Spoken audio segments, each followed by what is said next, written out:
What's going on, guys? Boy, do I have a treat for you today. Working with me today is I have Mr. Rocket, and what we're going to be working on is we're going to start a series for you guys, how to take your horse from two-handed to one-handed. What are the benefits of being one-handed? What's the awesomeness? You only have to use half of your hands to get a free hand to do so much for mounted archery, for shooting, for roping, for polo, anything you're going to do, having that free hand is really going to help you. But to do that, we have to take our horse that we currently have and go from him riding around two-handed like a colt start to him riding around one-handed. So if you have an English horse that's been English your whole life, that's fine. If you have a gaited horse that's gaited, that's fine. If you have a young colt like Rocket here, that's a Percheron Rocky Cross, that's fine. Whatever horse you have, that's fine, no problem. So the place that he's at, he's a young colt and he's riding around two-handed. So basically I just point his head wherever I want to go, mostly using the inside rein. So if I want to go right, I pull right and that's how he gets there. I want to change that and I want to start using the outside rein. So we're just going to start with a little pivoting. Pivoting is where everything starts. So what I want to do is I want to start looking to the right. He already understands because of power of the circle and control of the head, control of the horse, that when I look a direction, we want to turn that way. Also, he knows that the outside rein and that outside leg is a warning before the inside rein steers him that way. So now we're going to start seeing if we can get him to pivot. And what I want to be able to do is melt to the right and release. Melt to the right. And what I'm trying to do here is I'm starting to put a repercussion in that outside rein. His whole career so far, his short career, the outside rein has just been a suggestion. But now I want to start making it a repercussion. What does that mean? When I turn him here, instead of bending his head all the way around, I want to start pointing my hand this way, but the outside rein catching him before he can turn his head completely, before he can flex. What's that going to do? That's going to get him steering with his shoulders. The reason that there's so many reining horses that are bridleless than English horses or gaited horses is because gaited horses don't really steer with their front end. They kind of follow their body around like the front of a boat. Like they're a bow and they have to make this big loopy turn. Western horses, they guide with their shoulders and pivot on their haunches. They move their shoulders, they keep their butt stationary. What that allows them to do is be very handy and be able to immediately pivot and get where they're going. If you have a two-handed horse, the first step is already getting them where I touch them here and I start warning them, hey, we're turning this direction. Hey, we're turning this direction. But now I want to start locking that inside hand up. Whenever I do this and I have this outside hand here and I'm locking it up, I don't want it to cross over the neck. I want it to be a solid boundary. So my hand's locked in here. So when I start turning here, there we go. Open my right hand, my right leg. There we go. So that first time that he ran into it, he didn't like that. So now he's starting to move his shoulders instead of trying to run into my bridle. And I'm doing it with a snaffle with shanks. But you can do this with a halter, you can do this with a snaffle. But Michael, you're still using two hands. Yes, I realize that. But we have to crawl before we walk. And before we can go one-handed, he has to understand what I'm asking of him. So we're setting him up for success. Every time that I do this, look at how his front end steps over. That's what we're looking for.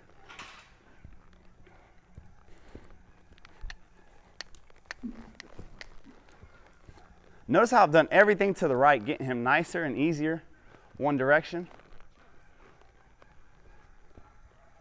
So he's just getting the idea of what this means. Now, I'm going to start opening my inside rein less and less, and I'm going to start drawing it more towards the seam of my jean in my pocket. But again, I'm not letting him flex. My outside hand here locking up against his withers is keeping him from flexing. So the only other option he has to come off of that pressure to get a release is to move his shoulders. The other thing that's real important is just like we've shown you, hey, the horse should move away. Oh, the horse should move to the void. When I take this leg off, that's telling him, hey, this leg's about to come on. So when I crack that door open, either leg, he has a warning. He has a moment there where he can step in that direction and then this leg and this spur doesn't touch him. So this is really going to speed up the process of really using my legs a lot through this process, going from two hands to one hand, because now when I'm looking and leaning, I take that leg off, he has a big warning that we're going in that direction. Notice how close my hands have gotten now and how they're working together, as opposed to opening up here. If this young colt needs that help, I'm happy to open this hand up here for him to understand. Wait for him to step over. But I prefer to step here. Now what we're gonna start doing that's really gonna help him is we'll walk somewhere, I'll look at a post of the arena and release.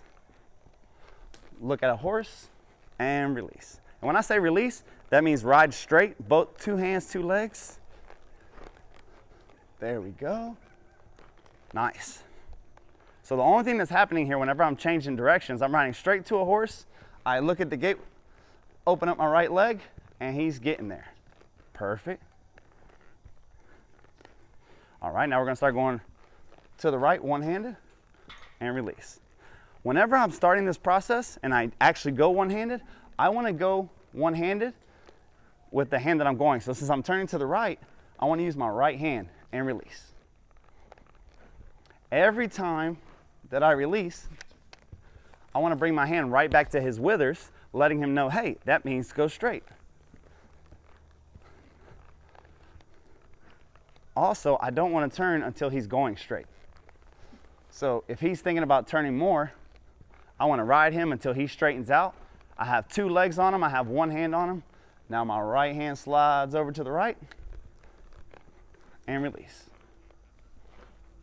Look at this leg, watch it close. There we go. If he overcorrects, you can use that second hand as a repercussion. What I mean overcorrects, if he keeps turning whenever you tell him to stop, hope.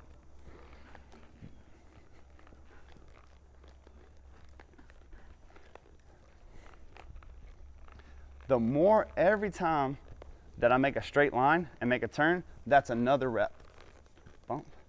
The other thing that I want you to keep in mind, if he gets stuck, don't try to pull him over, bump him over. So if that horse gets stuck, I want to bump, bump, bump, bump, bump. There we go. Bump, bump. Good boy. Bump, bump. Now I want you guys to keep watching this series. We'll probably make 3 or 4 videos on it, and you'll see just how one-handed he's getting. So this is day 1 of him going one-handed. Notice everything that we just did, the whole 5 minutes that we've been working on this, everything has been to the right. So since we've been doing that, he's been able to notice, wait a second, it's the same turn, it's the same turn. The more we set up a pattern for him, the more we're setting him up for success. The better we can do that, the quicker he'll pick it up. And the reason that quickness is important to me, and I don't hear it being used a lot in the horse industry, learning quickness is important because that means I'm being very clear to the horse. So instead of 1 turn here, 1 turn there, 1 turn here, 1 turn there, if I turn right, and then I turn right, and I turn right, and then I turn right, and then I turn right, he has an idea of what's coming. He did so good at that, and he actually got from 2 hands where I'm guiding like this, locking the outside rein in and bringing that right hand over here to, okay, now I'm just opening the right hand this much to, okay, I'm bringing both hands to the right. Now I'm on my right hand. The thing that helps so much is he's really guiding off my legs. He's been through power of a circle, and he's already learning how to come off of that leg and go the direction that we're asking him to go, which is really gonna help that process out. Make sure that you've been through power of a circle, and make sure in power of a circle that you're already setting this up. The video that you guys will see, move towards the void, which means move towards the open door when that leg comes off and move away from pressure, is constantly giving them the opportunity before they get pressured.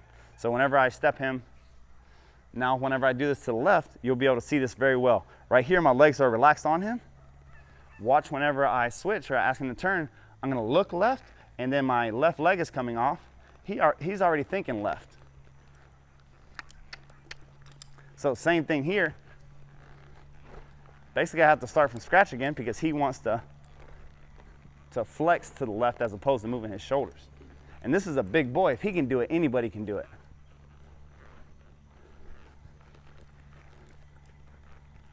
The big misconception is that you drag horses around whenever you one-hand them.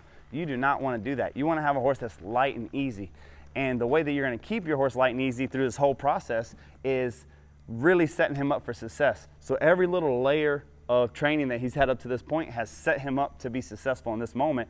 And that's why you see him being able to pick it up just lickety split. He passed first grade so good that he was already set up for second, second for third, third for fourth, so on and so forth. So if you try this at home, you'll be able to get your two-handed horse one-handed. And it's amazing, once you get your horse one-handed, especially one-handed at a canter, how many opportunities for discipline show up, how many sports you can play, how many things you can do with your horse if your horse can one hand. So that's how we take a horse from two hands to one hand. This is the first video of the series, and I'll be bringing you some more. Thanks again. See you next video.